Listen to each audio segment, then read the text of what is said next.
اس قوم میں ڈھونڈے سے بھی کوئی اچھائی نہیں تھی جو حضرت لوط علیہ السلام کو اللہ تعالیٰ نے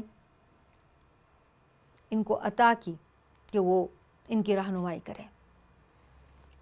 اللہ تعالیٰ نے حضرت لوط علیہ السلام کو نبوت سے سرفراز فرمایا، حضرت ابراہیم کی دعا کو قبول فرماتے ہوئے یہ ان کی آل میں، ان کی اولاد میں پہلے نبی تھے۔ ان کے بعد پھر حضرت ابراہیم کی اولاد میں حضرت اسماعیل، اور پھر ان کے بعد حضرت اسحاق، اور پھر نبوت کا سلسلہ چل ہی پڑا۔ حضرت لوط علیہ السلام جب اپنی قوم کو کبھی ایک چیز کی طرف آپ آتے، اس کو بھی درست کرنے نہیں پاتے، تو دوسرا اس سے بھی برا عمل ان کا کھل کر سامنے آتا۔ اس قوم نے رہزنی کو اپنایا۔ اس قوم کو، ہر انسان کو برائی کرتے ہوئے ایک شرمندگی ہوتی ہے، اور وہ یہ چاہتا ہے کہ اسے کوئی نہ دیکھے۔ اس قوم کی سب سے بری عادت یہ تھی کہ یہ فاسق و فاجر تھے۔ گنہگار تو ہوتے ہی ہیں، انسان اکثر گنہگار ہوتے ہیں، لیکن وہ گناہ کر کے اندر شرمندہ ہوتے ہیں اور چاہتے ہیں اس کے گناہ کا کسی کو پتہ بھی نہ چلے۔ وہ دنیا میں علل اعلان گناہ نہیں کرتے پھرتے، اور اپنے گناہوں پہ اپنے تئیں چاہتے ہیں کہ پردہ پڑا رہے۔ اس قوم میں ایک بہت بری فطرت یہ تھی کہ یہ علل اعلان گناہ کرتے تھے، اور زمین میں یہ والی بے حیائی اس قوم کی طرف سے پہلی بار ہوئی۔ اس سے بڑی بدکرداری یہ کہ یہ رہزنی کرتے تھے۔ اس زمانے میں مہمانوں کو روکنے کا رواج تھا، اپنے پاس ان کی مہمانوں کی خاطرداری کی۔ اس زمانے میں روایت تھی، یہ آتے جاتے مسافروں کو لوٹ لیا کرتے تھے۔ حضرت لوط علیہ السلام کو آئے دن اس بات کی شرمندگی الگ ہوا کرتی تھی کہ ان کی قوم کے لوگوں نے جاتے ہوئے مسافروں کو لوٹ لیا، کجا یہ کہ وہ ان کے مہمان بنتے، ان کی میزبانی کرتے، ان کو اپنے گھر رکھتے اور تحفے تحائف دے کر بھیجتے، جو اس زمانے کا بھی رواج تھا۔ لیکن ایسا نہیں، بلکہ یہ آتے جاتے لوگوں کو لوٹ لیا کرتے تھے، اور اگر کوئی لوٹنے تیار نہیں ہوتا تو اسے قتل بھی کر دیا کرتے تھے۔ تیسری جو حرام صفت انہوں نے ایجاد کی وہ فحاشی تھی، اور ایسی والی فحاشی جس کا زمین پر اور قدرت نے جس کو غیر فطری کہا ہے۔ یہ ہم جنس پرستی انہوں نے شروع کی، اور یہ زمین پر پہلی بار یہ گناہ ہوا۔ اللہ تعالیٰ نے مرد اور عورت ان دونوں کے اس رشتے کو مقدس بھی کہا، پاکیزہ بھی کہا، اور نسل کی افزائش کا ذریعہ بھی کہا۔ میاں بیوی ایک دوسرے کے ساتھ ملتے ہیں، تعلق بنتا ہے، تو اللہ تعالیٰ نسل بڑھاتے ہیں، اور اسی کے لیے اس تعلق کو اللہ تعالیٰ نے جائز قرار دیا۔ اب انہوں نے اپنی بد کرداری کی وجہ سے اس بات کا رواج نکالا، کیونکہ جب شادی ہوتی ہے تو بیویاں ذمہ داری ہوتی ہیں نان نفقہ کی، اس کے بعد جب اولاد ہوتی ہے تو وہ ذمہ داری ہوتی ہے پرورش، تربیت، کھلانا پلانا، ہر چیز کی۔ تو یہ ایک مستقل کمٹمنٹ اور ذمہ داری ہوتی ہے۔ یہ قوم اس بات کے لیے تیار ہی نہیں تھی، اور انہوں نے پہلے تو یہ ذمہ داری سے بچنے کے لیے کہ اس جھنجھٹ کو کیوں پالا جائے، اور پھر اس فحاشی میں انہوں نے اس کو اس قدر رواج دیا، ہوتے ہوتے یہ غیر فطری عمل ان کی خواہش بن گیا۔ اس بات کو لے کر حضرت لوط علیہ السلام اس قدر شرمندہ اور پریشان ہوتے تھے کہ اگر ان کے یہاں کوئی مہمان آتا تو وہ ہر طرح سے اس بات کی کوشش کرتے، جبکہ وہ حضرت ابراہیم کے بھتیجے اور خاندانی مہمان نواز تھے، وہ یہ پوری کوشش کرتے کہ یہ مہمان یہاں پر اس بستی میں، اس قوم میں رکے ہی نہیں، اس لیے کہ ان کی قوم اس قدر بد کردار اور اس قدر فحاشی پر بے باک اور جری ہو چکی ہے کہ انہیں تو کوئی شرمندگی اور شرم آئے گی نہیں، اور حضرت لوط علیہ السلام